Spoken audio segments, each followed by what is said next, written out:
Thank you, everyone. And if I could just encourage anyone else who wants to come in, you'll actually get a free copy of my book at the end. If you attend, no, you can't have it now. What are you talking about? Madman. You haven't had it yet, I promise. All yours. This copy. But thank you for your zeal. What I'm going to do today, I'm going to give a presentation totally different to what I would argue almost everyone else is talking about. That's not to say that they're wrong. But for anyone who knows me, if you'd like to get some of my information a little bit more, I've done a lot of writing for the Australian Financial Review. Our book got launched by the Australian Financial Review last year. Also on 2UE, you may or may not have heard me on a Sunday afternoon in regards to my property commentary. But what I really want to make sure that everyone gets through here is, it's one thing, I make my living out of property. It's true to say that I've made most of my money, not necessarily out of my business, but out of investing. But there are times to hold them and times to fold them. And I think what I'm going to take you through today is a bit of a journey, and just so we can, a few housekeeping orders first, is that you will not get a copy if you leave halfway through. It happens at the end, because my guys will be rolling it out. And on the next point is the first 10 minutes, you don't have to do any writing at all, don't take any notes, just relax. It's very conceptual, a little bit of philosophy and psychology I like to argue. But I don't have a lot of time, so let's get straight into it. I want to hit you guys straight between the eyes and ask anyone who's prepared to tell me why you are doing this. Why you're in the room. So, I love it. Okay, his words were, create a better life for myself and my family. And that shows a guy that's absolutely thought about it. I'm not saying you're wrong. I'm going to change your answer a little bit. But he's got good rational reasons for doing it. Anyone else? Yep. Further money. And you were here yesterday, yeah? Damn straight. It's about the money. And I love all those reasons. The altruistic reasons. We're there because some people just want to save it all up and make lots of money, like Warren Buffett, then give it away. That's a great reason. You've got to make it first. This is about the money. That's it. Now, if you want to have another conversation and decide, well, you know, if you've got a moral problem with that, well, I'd love to have that conversation, but there's another time for that. In any event, it's about the money. And obviously, most people, at least from my generation, remember this movie, Jerry Maguire. The gentleman before he's jumping on couches, being Tom Cruise, saying, show me the money. So now I want to get even closer and say, okay, you made that decision. That actually, I probably won't ask you, I might come back to you later, but you've obviously thought about it. So next I want to ask the question is, how far would you go for it? What would you be prepared to do? Has anyone made a sacrifice on behalf of the wealth, forget that it's property, let's call it investment or anything else, to get ahead in life? What sort of sacrifice you made? Yep? And stay on this place, Matt. Stay in your three-bedroom shoebox. That's a big shoebox.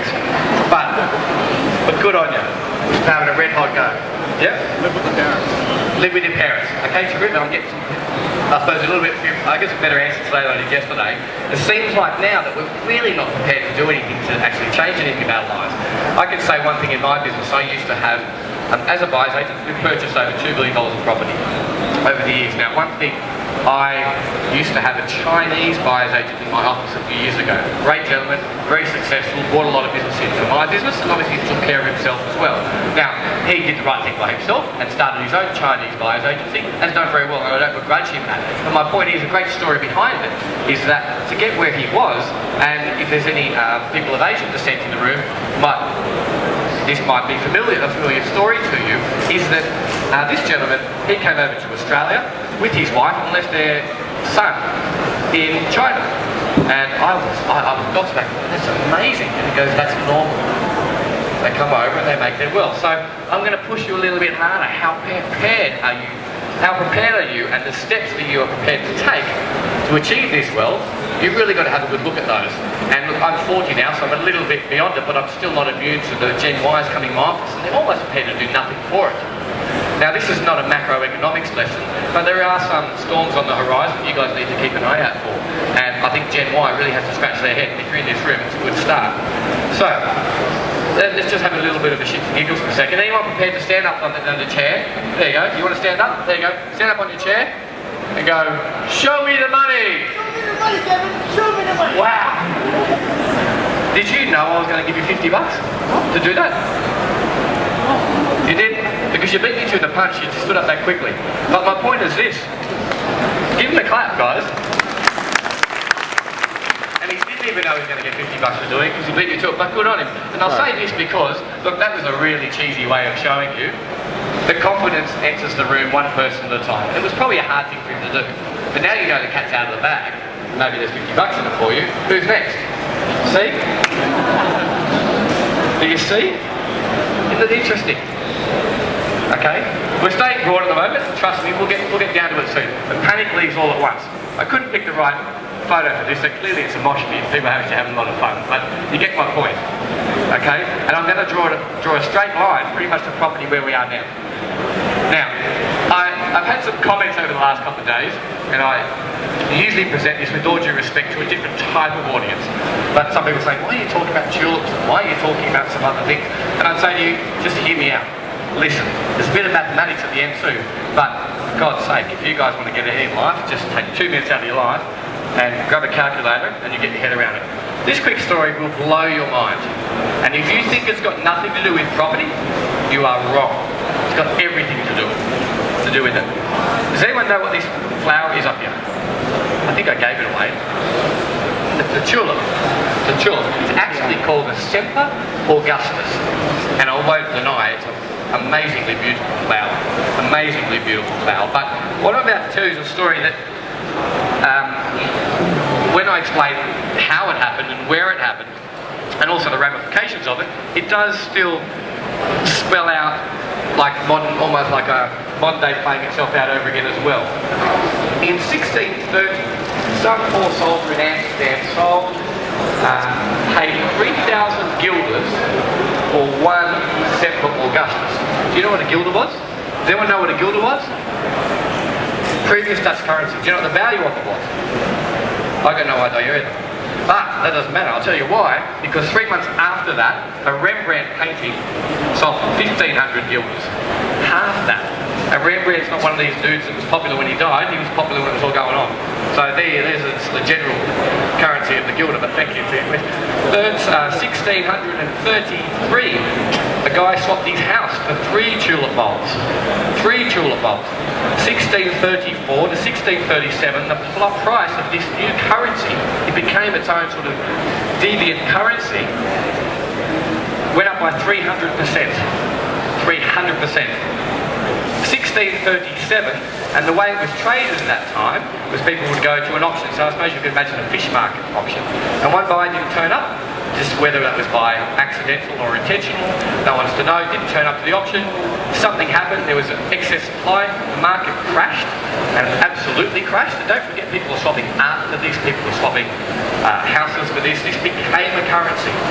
It sounds so foreign to us right now, but the philosophy is still exactly the same. And it dropped almost 100% of its value. And again, where I said history repeating itself, what happened? The government bailed it out to 10% of their currency value. So after I think it was about a month's time, the bank said, okay, I'll give you 10% of that tulip's currency value to everyone who needed it. Does that start to ring a bell as well? We're going to start to think about the American Federal Reserve, the banking institutions, etc. Okay. So now I'm going to switch. If you want to take a few notes, this is where it gets important, and I will teach you how to pick a deal and how to pick a winner. But what I want to do, and hopefully I've already done, is tell you the time to do it. May not necessarily be now. May not necessarily be now. My book's a little bit of a, I suppose, a weave through how to earn about $2 to $3 million over a 10-year period for the normal average worker. And it's a very, very conservative viewpoint. But it's also being very aggressive when times are good. So I'm going to take you through a few things I need to, and you need to know this stuff. If you don't, if you're getting your information, with all due respect, from a 5-minute show over there, 5 minutes ain't going to cut it. This session's not even going to cut it. Let me give you a start. 1983, we floated our Australian dollar. Okay, just a fact. 1988, we removed a lot of border tariffs and we deregulated our banking institutions. And by virtue of that, we became a global citizen. So you've heard that term globalisation now. I've given a bit more meaning to it, why it happened. So you can't compare what happened prior to 1988. So let's park that for a second. Remember I said it? Secondly, has anyone ever heard the term price elasticity? Price elasticity, does it mean anything to anyone? Ma'am? What was it? Can you define it? Uni concept? Okay, well, It's really easy to understand to say like this, and it would be, if you charge me $3.50 for a cup of coffee, I'll pay it every day, no problem. Charge me $4, geez, I want a bit of coffee and maybe a bit of ambience as well. $4.50, I definitely want to be sitting down and, wetting my whistle. For $5, I'll show you someone who doesn't drink coffee anymore. Okay, the price elasticity of that, the market will determine. Actually, a better example, does everyone remember bananas? Bananas, $14 a kilo a few years ago after the storms. What happens when they get to $14 a kilo? The elasticity of that market, of that product, had proven that it was unsustainable, and the market said, obviously, hopefully the Banana Growers Association stood back and said, that's too much. So we're down to $2 a kilo to get us interested again. Now, you're probably going, what's it got to do with property at the moment? Property has price elasticity still within it. The fundamentals, you cannot betray fundamentals. The difference is, obviously, property with, food, security, water is in that Maslow's hierarchy of needs, if you've ever heard of it. We need it, we're prepared to pay a little bit more.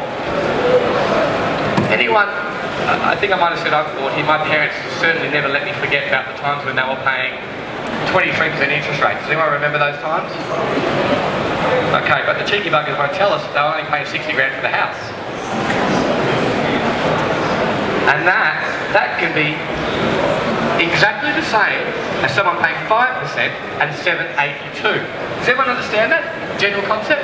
So let's call this figure here, and I'm not going to name the figure yet, it's PPM, pain per month. Pain per month. The amount of money out of your pocket every month. Now, I parked two things over there which I'll come back to. Third thing is, there's an old saying in economics, and it is, and a fundamental that won't be betrayed. I'm basically giving you a bit of foresight here of something that will happen. An asset's value cannot be outstripped by people's ability to afford the asset. It cannot happen. Right? If you understand that, we're in agreement and it's a good start. Asset value can't be outstripped by people's ability to afford the asset. I'm not talking about the bank's ability to give you $3 million. I'm talking about your ability to repay that on a monthly basis, on an ongoing period of time. So let's call pain per month and reflect on that when we talk about this now. So, I mentioned 1988 for one reason. I gave you some reasons why you should not compare what happened before, because now we're a globalised country, economy. But, factually, since 1988, we have always spent between 33 and 55% of our household income on property. That's a fact. So what's the market telling you at this 55% point? Beat it, of course, and set a new record, but mind you, every time we beat it by a decimal point if we beat it at all. It's a marginal thing. At the end of the day, I've still got to put food in my belly, I've got to put food in my kids' belly, I've got to put petrol in my car and pay for other bills, and I can tell you now those bills aren't going down. 55% is it. So, for argument's sake, let's call it the banana bust. 55% is it. Assets value can't be outstripped by people's ability to afford the asset. That's it. It's a fundamental. Won't be reached. And if it's breached, it's 56%. We're arguing around the margins. So, I wrote an article last year at that time. Remember that little cross thing we did before, which, 23%, 60 grand can equal so much pay per month that makes you say, oh, that's enough for banana bust? Well, at April 13 last year, when I wrote the article, 632,000, 5.25% equals 43%. Okay, now we're sitting in Sydney, so it's a Sydney relative cloud, so this will mean something to you.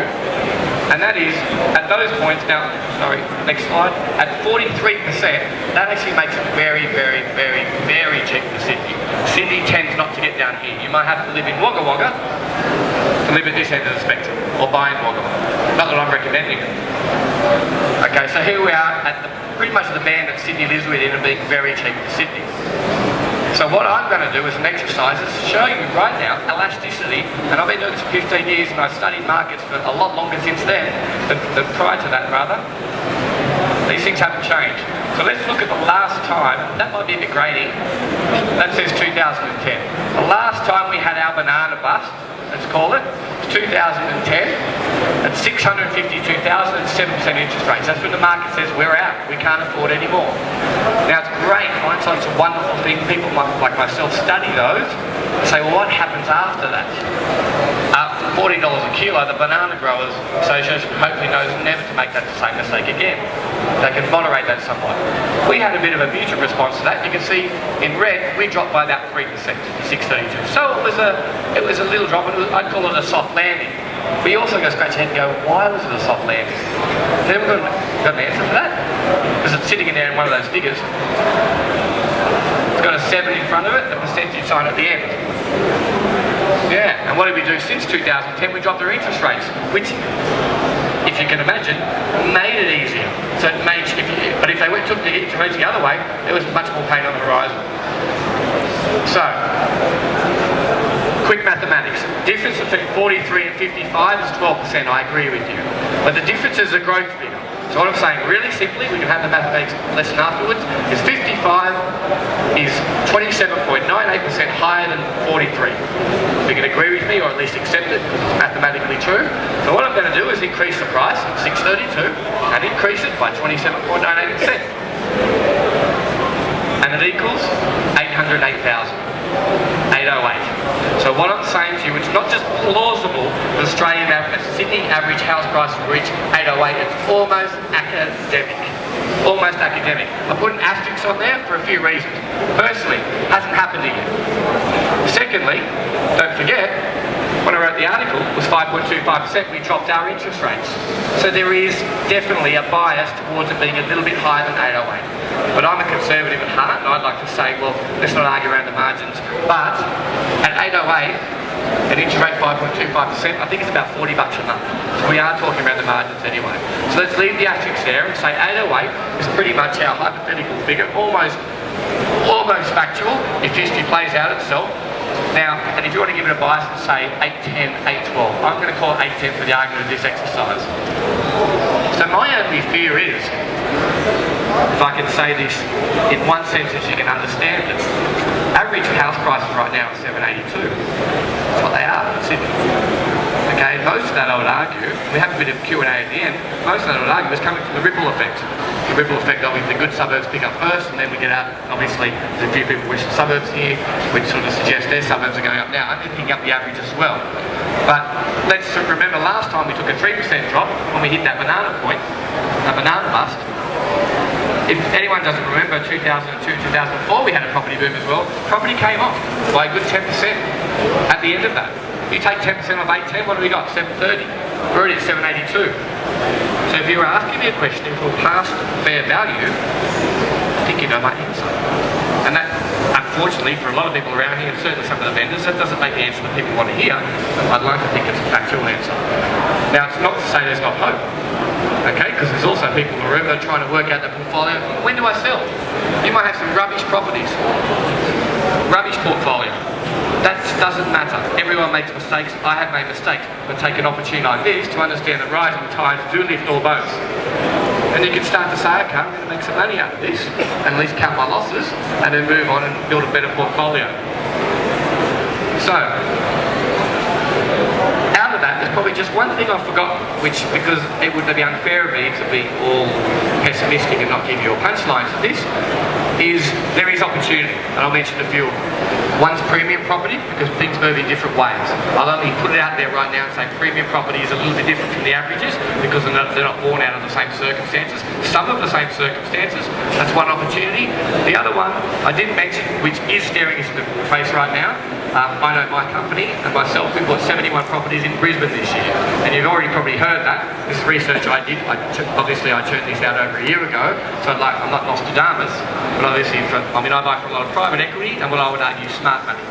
I would like to think, if people hadn't read my article at the time, they would have said, okay, Brisbane is a good time. But sentimentally, it wasn't at the time. And I understand that. But that's never the time to buy. Remember, confidence enters the room, one person at a time. It's that individual that had to make that big ballsy decision to jump on that chair and get out there and go, show me the money, without anyone else doing it. He's the one that's going to get the spoils. And once the room's full like this, and I just tell you that property's just lost by 15%, you guys have to make a beeline for your agency to sell the property, you're going to get trapped at the door. Now I'm going to leave that in general. If you want it now, just grab a pen. I'm going to give you a little cheat sheet. On how to target and how I do micro research. What I'm giving you today is pretty much no technical analysis. And almost unfortunately, which really frustrates the hell out of me, people buy $500,000 properties, $600,000 properties, $300,000 properties, and they give it all of 10 minutes consideration. And I'm going, come on. I see people buying cafes that pour over financial reports and ask people and sit down at cafes for weeks. People buy property because they believe in it so much. And I'd even argue the people behind the banking institutions aren't that intelligent either, except for maybe the cream of the crop. But they've got the profit motive working so hard for their advantage that whittles down your opportunity as well. So I'm taking you 85% of the way. And if you had a little read my book, I can also tell you to get there 100% of the way, which is the technical thing. So I'm not talking about a good floor plan, I'm not talking about good natural light, I'm not talking about good location, a great street. Those things for me are considered an absolute. They're done anyway. I wouldn't do it without. But if you haven't got this, it's 85% of the equation. It's macro research and it matters. Okay, it's really simple. This is about everyone. The question will come, I'll save you the answer to the question anyway coming, is what's more valuable, house or land? House or unit? It's land. That's all it is. It's about the value of land. I own $10 million on this square tile here. If this land here is worth $10 million, I'm worth $10 million. If I all of a sudden put a block of 4 on it, and then we consider, and let's say the block of 4 are the same in a homogeneous sense, divided by 4, well I've got it, and then I sell it to 3 others, well then all of us individually own pro rata fashion $2.5 million worth of land value. If I put 100 on it, Zetland, does that ring a bell? If I put South Bank, Brisbane, does that ring a bell? Just so I say go to Brisbane doesn't mean you go to South Bank. Okay, it's the value of land. And I'm going to show you how to price the value of land, at least relative to worst performing suburbs. It's all about demographics, and it's all about population, and anyone who tells you that it's not, is kidding themselves. It's not about where the next best bridge is going to go in. It's not where the new airport's going to go. In Harvey Valley, that's a great experiment for people who want to follow that. I learned something in a seminar series about 2007, I think it was, in Perth, and there were these international experts and really smart money, really smart guys. Well, they had a lot to do with property, but it was more from an academic level. And they sort of laughed at Australians and they said, you guys have got it so good here, so good, but you don't know what you've got because you're such a young country. You don't have to make it up. You don't have to make up these new rules. All you got to do is look around the world. Roman times.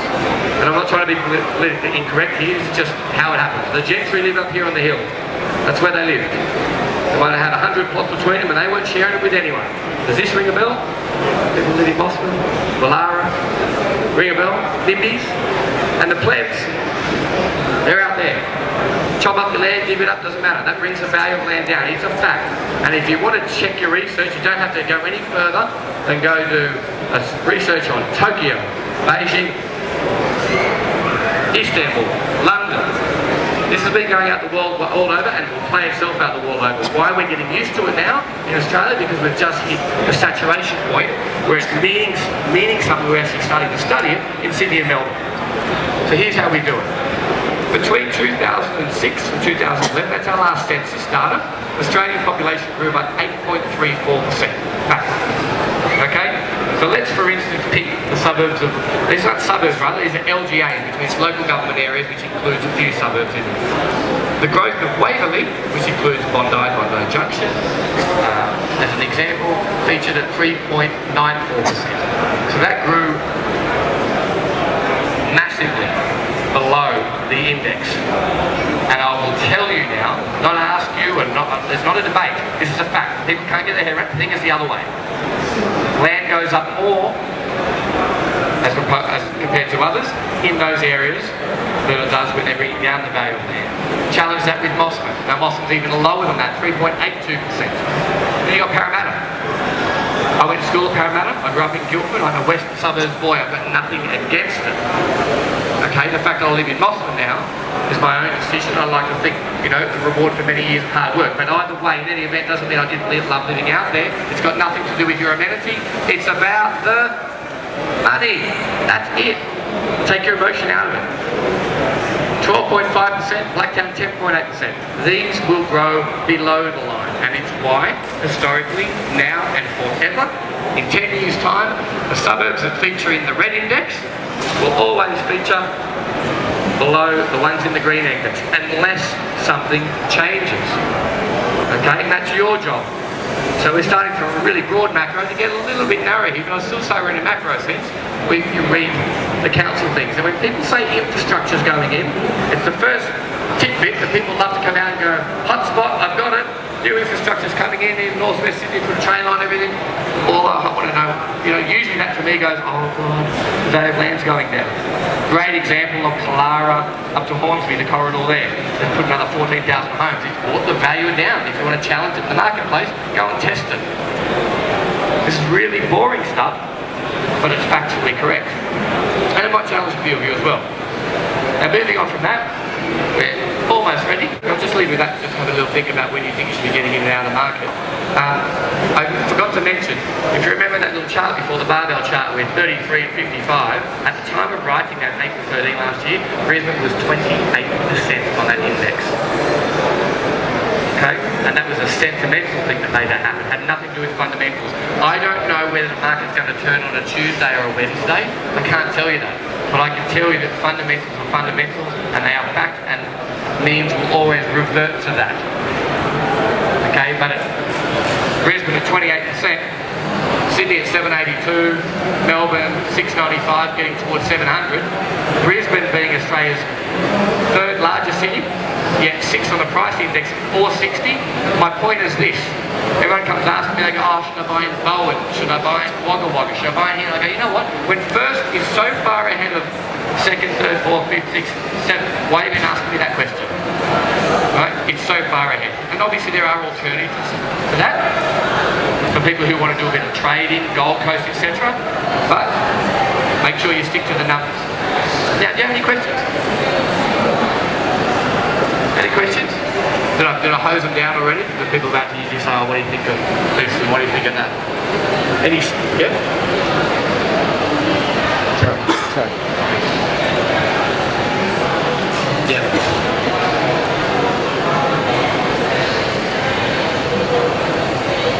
Yeah.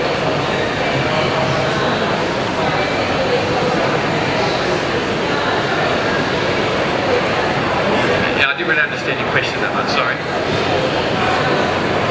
I'm not saying, not necessarily, okay, I'll give you an example. What you're looking for, let me put it a bit more plain, is anti-development bias. It's called NIMBYs. Has anyone heard of a NIMBY? Not in my backyard. Now, I'm not really a NIMBY, I'm pretty pro-development, because I think we've got a problem, a government problem. We've got a housing shortfall in Australia, 272,000 homes, 89,000 of those are in New South Wales, predominantly Sydney. We still have a problem. The property's not going to fall off a cliff because of that.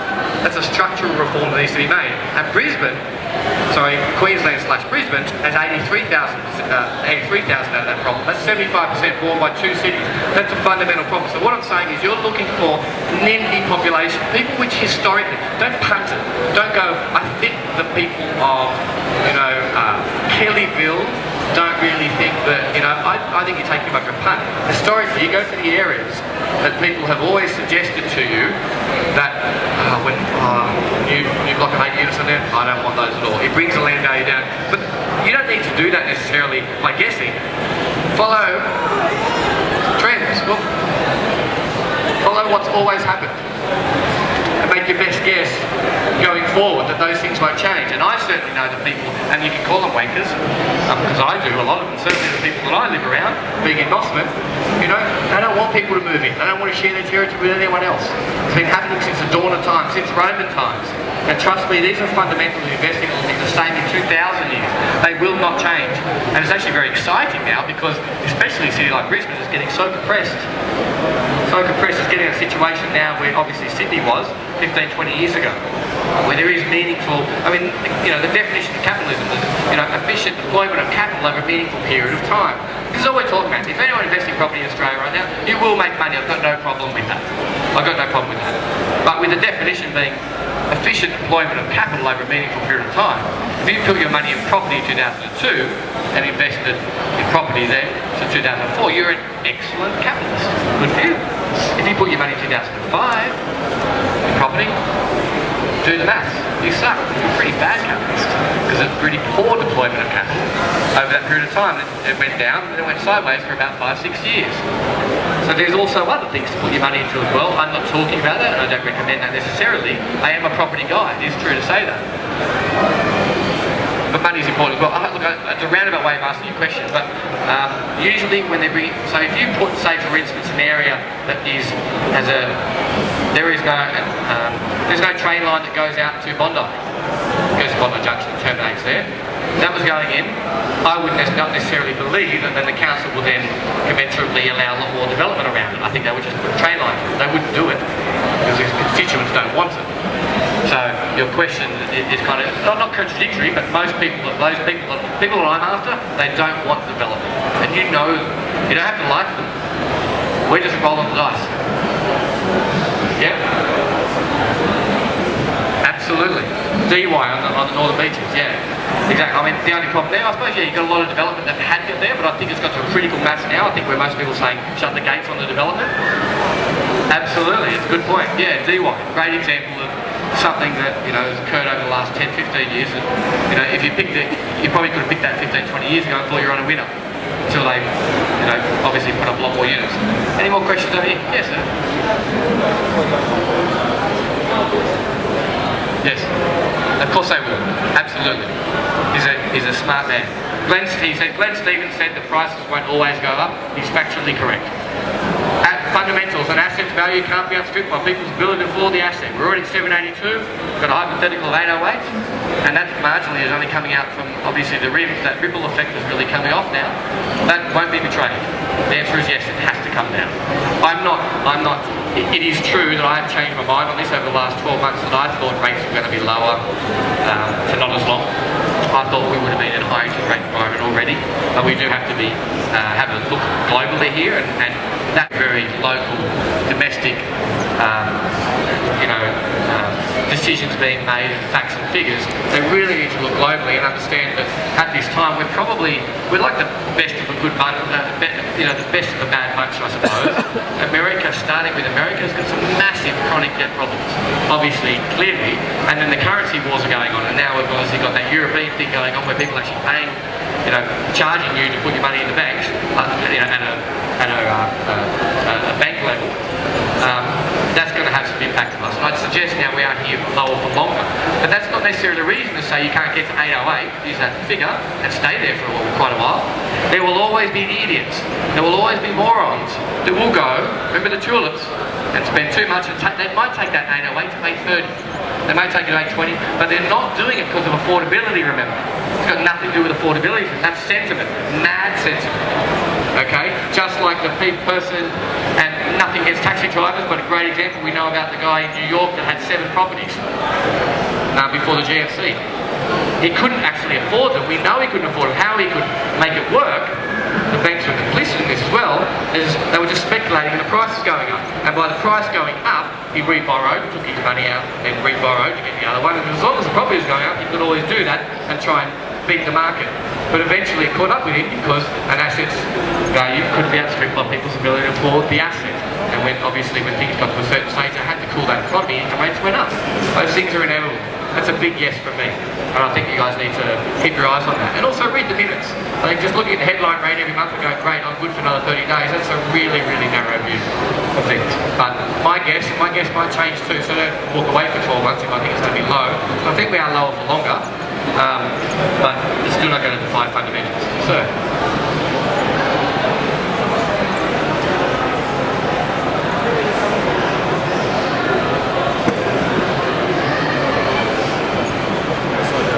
Okay, that's a really good point. Currently he's saying the government seems to be working on bringing down the cost of labour. Okay, it's a fair point. Now I'm not an economist and I'm not going to be prepared to be, but there's 3 things on here that could make me wrong. 3 things. I'm not going to speculate, so I'm just going to talk facts. At the end of the day, what would happen if we set a new record? If all of a sudden we decided to take it and be in the tulip craze and take it to 55, 57%, obviously Gavin's wrong. But I'm still going to argue we're dealing around the margins. Last time we set this record in 2010, we beat it by a decimal point. There's still a decimal point in there. We beat it by a decimal point. That's the first thing. So there for you to do. If you've got so much confidence, you think, I'm going to go to 70%, good on you, knock yourself like over 8 houses, I don't care. That's your problem. If you want to defy fundamentals. Next thing, if interest rates go down, clearly Gavin's wrong. I've already put an asterisk on it because there is a bias towards it being higher than 808, with every interest rate adding another 40, 50 bucks a month to your affordability on the average house price. So yeah, Gavin would be wrong if rates went down. And the third thing, which is the elephant in the room, which the gentleman spoke about before, that obviously if wages go up, Gavin's wrong.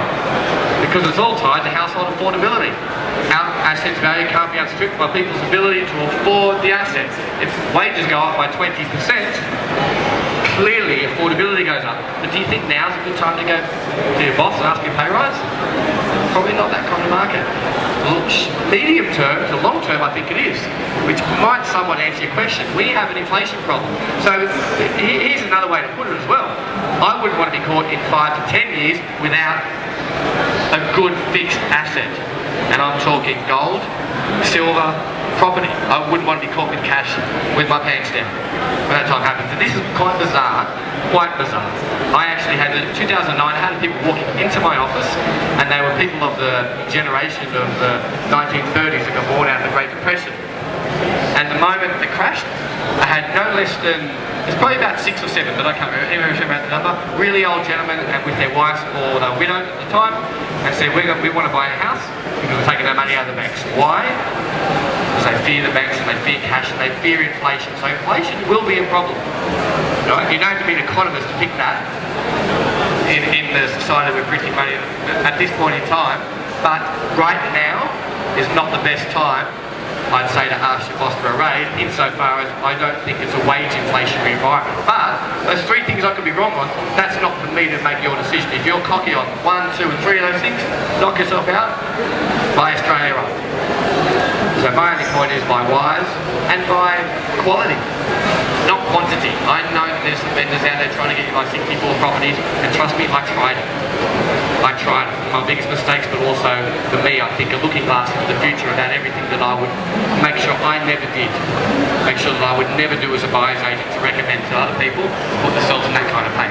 And the book will give you a little story about that. Any more questions? One more question, and we'll head it in. So, do I have a metric for consumer sentiment? The best one I use is Melbourne Institute and Westpac. Melbourne Institute and Westpac. Oh, why? Sorry. Okay, because it's the most universally generic. Okay, and it's actually in the book. Great way of picking markets. There's another thing now for opportunism. Has everyone noticed that the market dropped a little bit in the last 2 months ago after the sentiment? The budget leaks in April, and it's happened 7 times when we've had 7 bad budgets since 1996. And the consumer sentiment goes down, and property volume sales go with it. When property volume goes down, property prices go down. Okay? And those two are actually tied together, which I've got in my book, I can't remember the page. And if you watch those things, some of these moving parts together, great little, and the point is, Glenn Stevens said this, I'm trying to think of ex-RBA board member, Warwick McKibben, I think said it. They basically come and, Paul Bloxham from HSBC, chief economist. Every single time it happens, it goes down and it moves straight back up. Consumer sentiment, I don't know what you do for a living, that's a great little target to keep an eye on. It's one of the moving parts of this whole equation. Really, really good. And consumer sentiment is such a good thing. It's really generic. It's on a scale of 100. With 100 being, there's 100 pessimists and there's 100 optimists. It's equilibrium. And if it gets up to 120, basically they want to cool it. It's too hot. They've got 120 optimists in the room, 80 pessimists, and that's when you see them start to move fiscal or monetary policy. If it gets down to 80, and you can pretty much see the government going, if it's too low, move it up. And you can see if it's too low, you can almost go, buy now, because you know the government has to do something. But unfortunately, that's when this dude jumped up, when there's no one in the room. Remember there's blood on the floor? Luckily I buy for some pretty smart money. But trying to convince someone to buy a property in 2012 was hard. And now, people are running into the office. Some people don't want to hear what I have to say, because it doesn't tell them what they want to hear, which is go and buy 20 properties right now. But buy 1 or 2, but buy them in the right areas. We might do it now, if that's alright, guys. I'd love a clap. Thank you very much. Got any other questions afterwards? Go and grab your book. Thank you, Gavin. The final speaker will be Jonathan Chancellor, who will be about 15 minutes away. He's the editor of Property